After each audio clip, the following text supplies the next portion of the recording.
نحمده ونصلي على رسوله الكريم اما بعد فاعوذ باللہ من الشیطان الرجیم بسم اللہ الرحمن الرحیم۔ جناب صدر، مجھے آج جس موضوع پر بولنے کا شرف حاصل ہوا ہے وہ ہے میلاد مصطفیٰ صلی اللہ علیہ وسلم۔ طلسم کن سے قائم بزم ہست و بود ہو جانا، طلسم کن سے قائم بزم ہست و بود ہو جانا، اشارے ہی سے موجودات کا موجود ہو جانا، عناصر کا شعور زندگی سے بہرور ہونا، لپٹ کر آب و خاک بادا و آتش کا بشر ہونا۔ یہ کیا تھا، کس لیے، کس کے لیے تھا، مدعا کیا تھا، یوں ہی تھا یا کوئی مقصد تھا، آخر ماجرا کیا تھا؟ یہ کس کی جستجو میں مہر عالم تاب پھرتا تھا، ازل کے روز سے بے تاب تھا، بے خواب پھرتا تھا؟ یہ کس کی آرزو میں چاند نے صفی صحیح برسوں، زمین پر چاندنی برباد و آوارہ رہی برسوں؟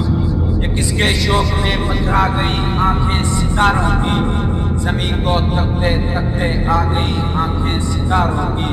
یہ کس کے واسطے مٹی نے سیکھا گل بچھا ہونا، گوارا کر لیا پھولوں نے مامال خزاں ہونا؟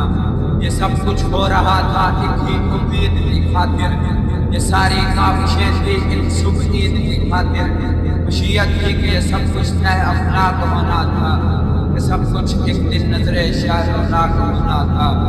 اندھیری رات کے پردے سے کی اپنے سحر پیدا، ہوا بہر بصیرت کہل مازاق البصر پیدا، نئے سرے سے فلک نے آج نقطے نوجواں پایا، خزاں دیدہ زمین پر آج قائمی رنگ بہار آیا۔